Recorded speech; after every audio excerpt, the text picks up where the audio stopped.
All right, guys, this is a tread depth gauge, and there's red numbers for millimeter, which I've never used this side, and there's black side, which is the 32nd side, and you see the numbers are staggered.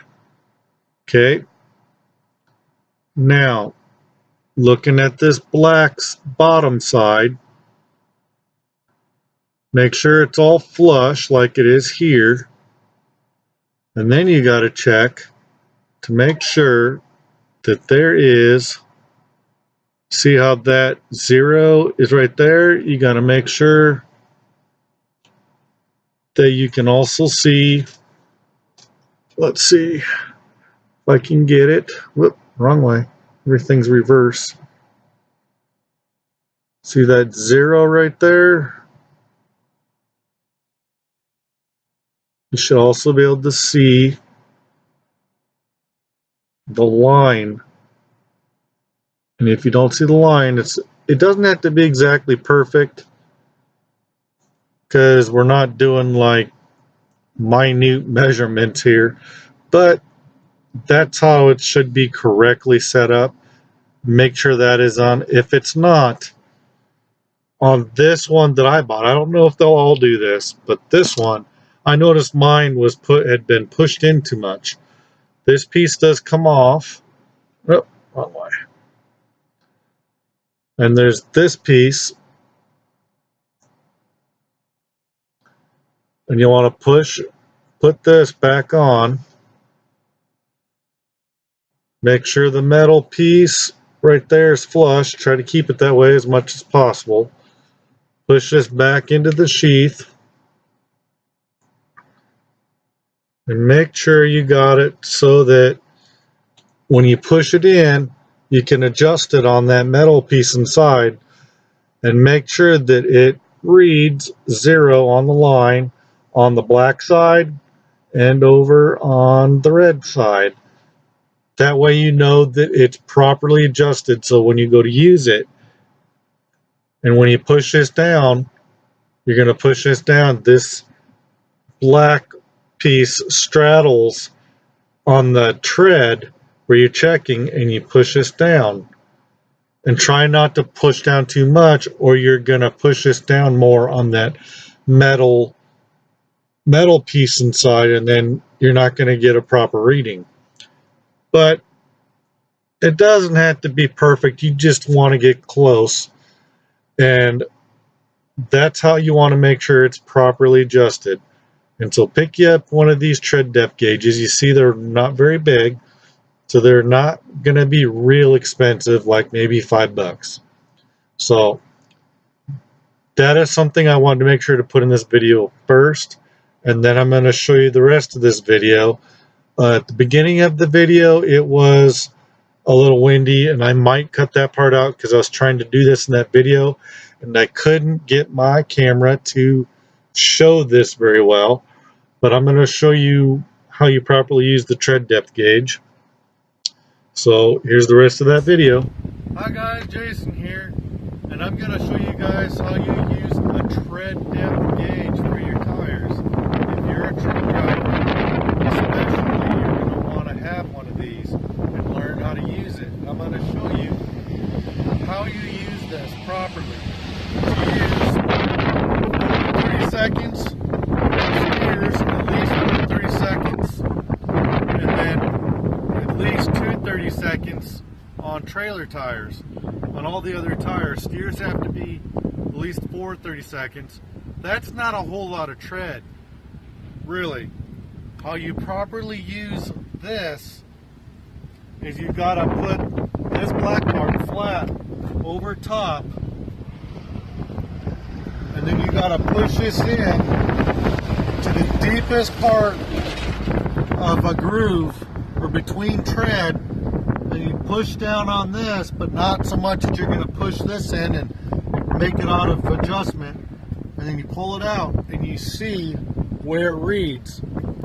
And this is showing 8/30 seconds, well 9/30 seconds actually. That is really good. These are obviously pretty new tires.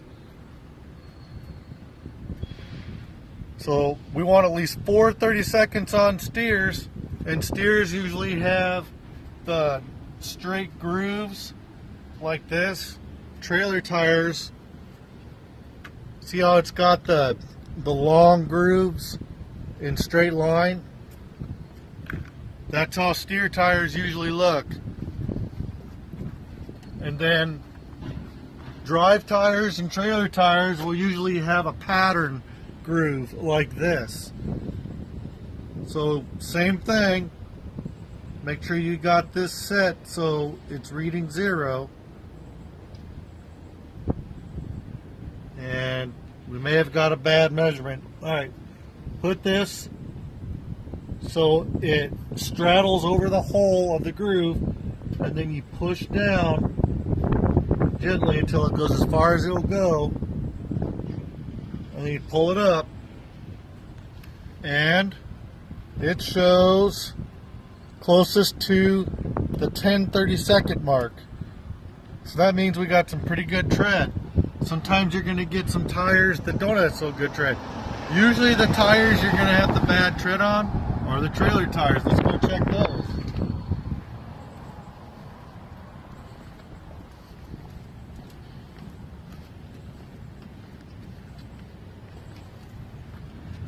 And if you look, looks like they've put, I think that's supposed to be a steer tire that's on the trailer. That's not how it should be. And these are what trailer tires look like. The tread looks good on them. I don't think I really need to check it, but we will just for video sake.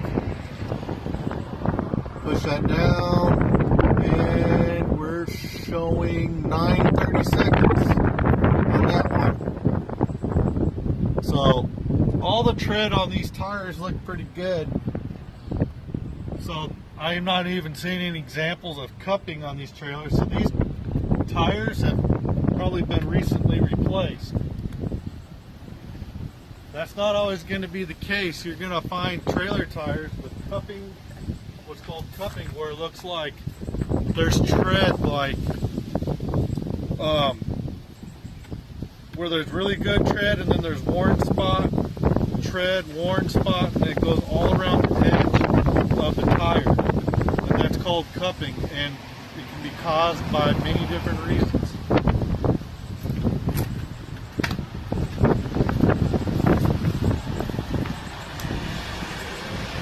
So again, we see some really good tread over here, so I'm not really able to show you a good example of what tires can look like sometimes when they're badly worn.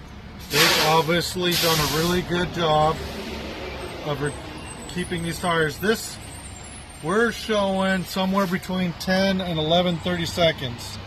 It's closer to the 11 30-seconds, so it's kind of like 10 and a half 30-seconds. So we're doing good on these tires. That's not very common. Usually you're gonna have trailer tires you pick up, you're gonna have worn spots, and a lot of times trailer tires have some weird worn spots because of sharp turns and lots and stuff. So, but you're gonna want this to double check, and you're gonna want to use it in multiple different spots. So there's really no examples of really bad worn spots of this for me to show you. But usually there can be some really bad differences in tread on especially trailer tires. And these are like perfect tires. You're not usually going to find tires this good.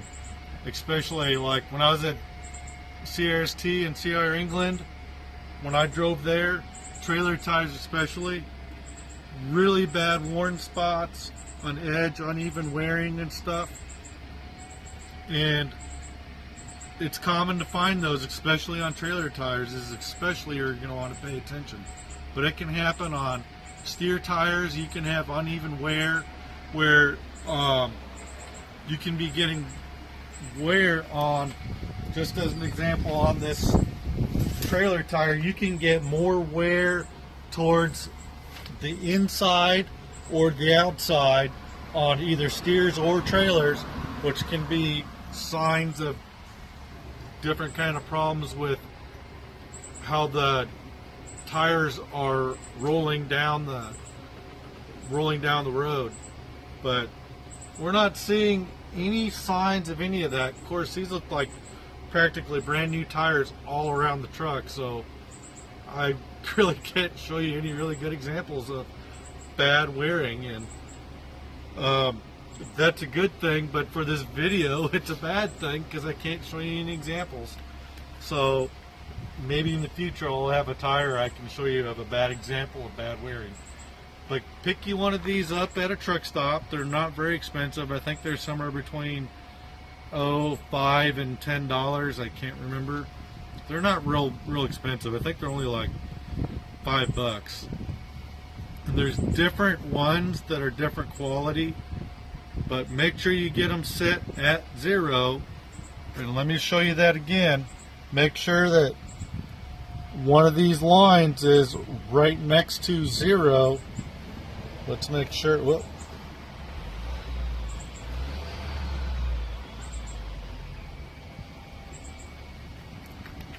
Make sure that line reads 0 on the black on the 32nd side, because that's what they'll use at the DOT.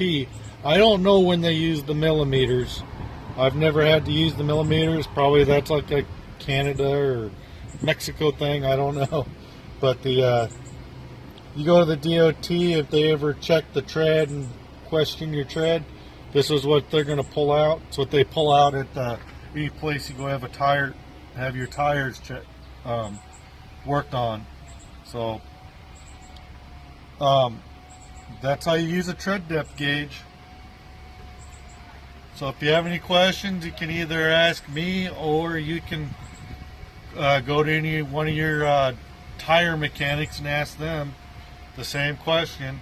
But these are really good to use. So if you have any question when you're picking up a trailer, whether your tread is going to get you in trouble at a scale at an inspection station, you're going to want one of these. So thank you very much for watching this video, and I hope you learned something about tread depth gauges today. So that's what it looks like.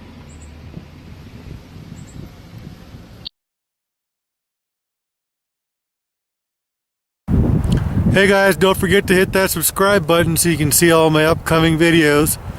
And if you like that video, give me that like. If you have any questions or comments, leave those down there too, and I'll get back with you. Thanks for watching. Catch you next video.